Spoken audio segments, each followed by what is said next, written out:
Yes, guys. Chelsea get a win at home against Panathinaikos. I think that's how you say their name. Yeah. Liam Rosenior's first victory as Chelsea manager in the Champions League. It was tough. I'll give it to them. It was tough. Yeah. Aram defending. Just 11 man. Park 11 man behind the ball. And watch us try and attack that for 90 minutes. It was rough, guys. But guys, look, it doesn't matter. We got the job done. That's what that matters. Sometimes, to be fair, it's not like we didn't play well. I feel like, obviously, there were times where we were a bit slow. But there were times where we were on it. And again, I have to give it to them. Panathinaikos. We had opportunities. They just defended really well. You see their goalkeeper? Yeah, he was on crack. I'm not going to say the drug, but he was on crack. He was on all the drugs. Yeah, that guy, every save, every opportunity we had, it was like a brick wall. He was saving everything. Yeah, it was mad. I can't lie, like, it was mad. And to be fair, that's what I'm saying. Like, they actually defended so well. Times when Garnacho one-on-one with the keeper, then the defender came across and tackled him. Tackled Garnacho. You know, even Hato in the first half. There was a time where Hato one-on-one with the keeper, and the keeper made himself a big, good save. Caicedo shot in the box from a set piece. Photo Caicedo shot. It was a good shot as well. Keeper went down quick. Save. How many more times? We had opportunities. We just weren't scoring. I was thinking, yeah, you know what? Is it going to be one of those nights where Chelsea we just don't get a victory. We get a draw. But Caicedo saved us. Saved our skin. Saved Liam's skin even. Because I feel like if we would have equalised this game, it would have been long for Liam. So, Caicedo, you saved us, I can't lie. Because now we're in the top 8. I'm pretty sure we're 8th in the Champions League table. We're 8th. So, and look, now we need to go away to Napoli. We need to get a win. We need to get a victory. But other than that, I'm not too fussed about the performance. Just as long as we get points. I said in my last video. Right now, just get points. I'm not too fussed on how we play. I'm not that fussed on, you know, playing beautiful football. Look, just get the victory, get the results, get the 3 points. That's all we need right now. That's all we need. And we just need to build on it. Now, look, build momentum now. But yeah, now we beat Brentford last game, 2-0. Clean sheet. We beat Panathinaikos 1-0, clean sheet. Look, now we've got Crystal Palace. I think we've got Crystal Palace next. You know, so look, we need to go on a run now. We just need to get points, get results. That's what we need to do. But yeah, let's get into the actual game itself. Let's start with the lineup. Liam kind of, I won't say he didn't rotate heavy. I was seeing names that I wasn't expecting to see. I was seeing Jorgensen in goal. So be it cool, we're playing Panathinaikos, but you know, I think maybe we're just trying to raise his stock so then in the summer we can sell him on. You know, we need to actually play Jorgensen so we can actually make more money. You know? But yeah, Jorgensen was in goal. And to be fair, he had a quiet game, and when he was called upon, he delivered. You know, the time where I forgot who it was, maybe Gusto put him under pressure and it was a bad pass. And then what's his name? Jorgensen, yeah, he just chested it out while being pressured by one of the Panathinaikos players. And yeah, he tested that out nicely, passed it away. I was like, that's serious composure there.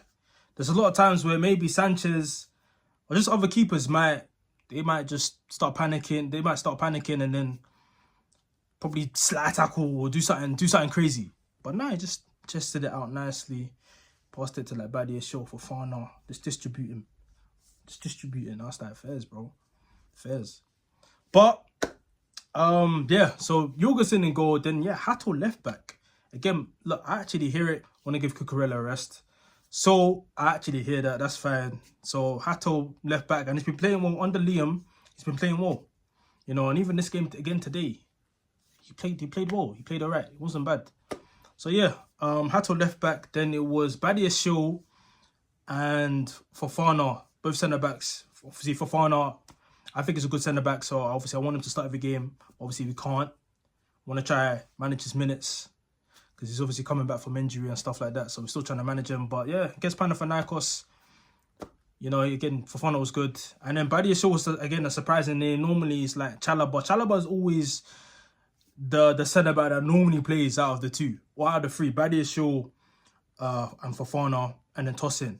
Chalobah is like the main starting centre back, and then he's paired up with one of those three.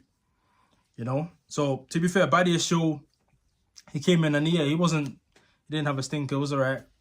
Not an extravagant though, but yeah, it was decent. He did what he needed to do, so I'm not gonna go into Badiashile. It was alright. And then Gusto right back. Gusto had a good game. Then yeah, Reece James and then Caicedo in the double pivot. And then obviously you already know about Caicedo, man of the match performance.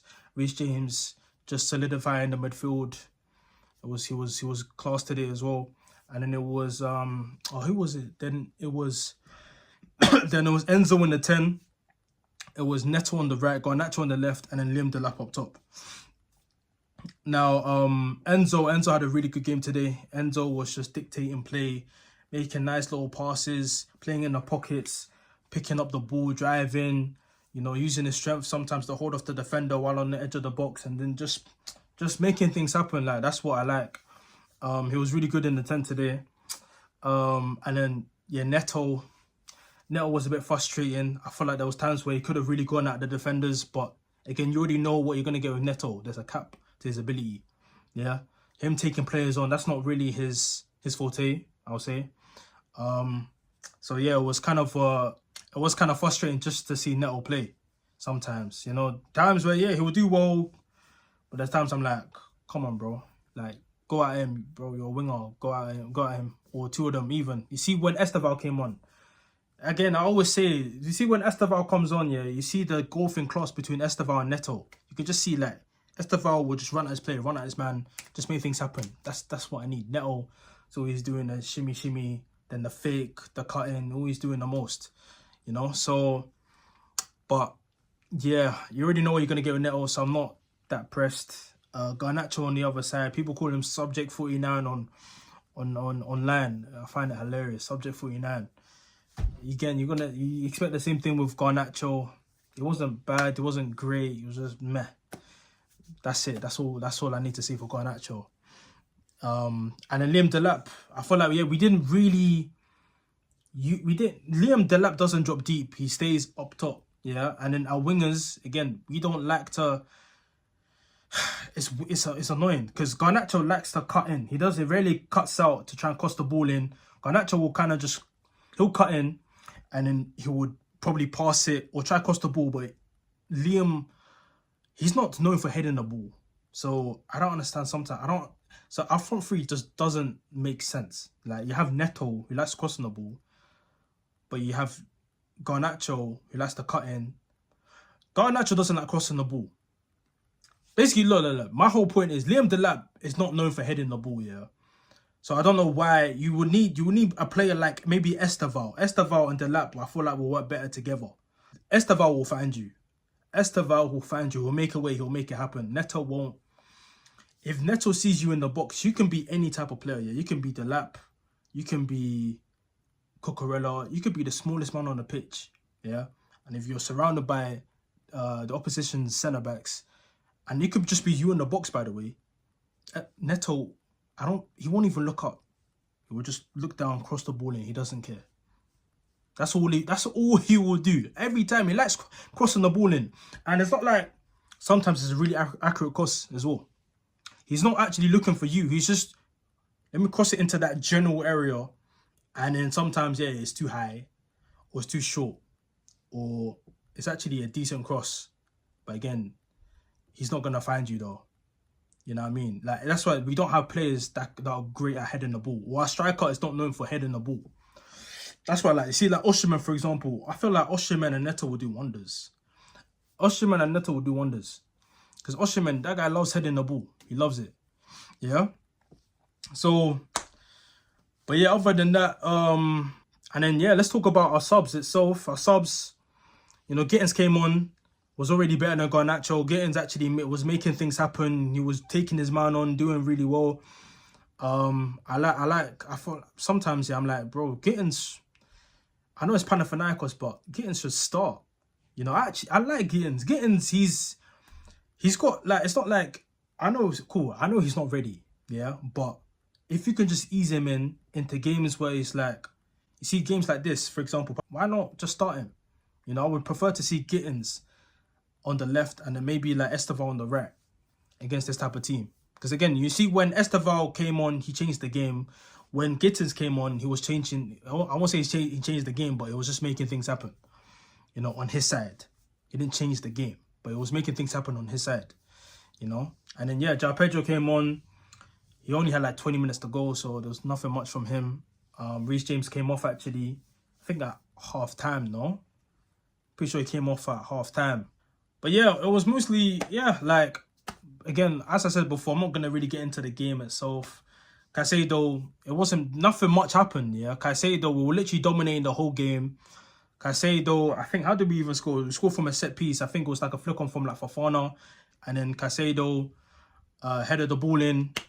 And yeah, that was literally it. I can't lie, that was that simple. 1-0. And then, yeah, I feel like it should have been more. We should have scored way more. But again, as I said before, the keeper was on crack. The defense was on crack. Fair play to them. They actually defended really well. It's a shame not to see David Luiz play. Shout out David Luiz, you're a legend. Shame not to see him play. But yeah, like I'm happy with everything mostly. We got the victory.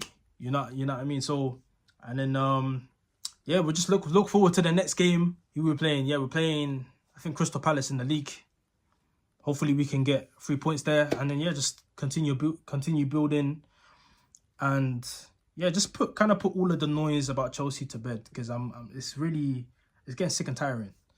You know, it's always negative stuff right now. So let's just win some games right now, just to boost the mood up. I feel like we deserve that after the past couple of months that Chelsea have put us through. You know, one win in God knows how long. One win in like 8 or 9, 10. You know what I mean? So, but yeah, guys, thank you for watching the video. Let me know what you think in the comment section down below. But take care and peace.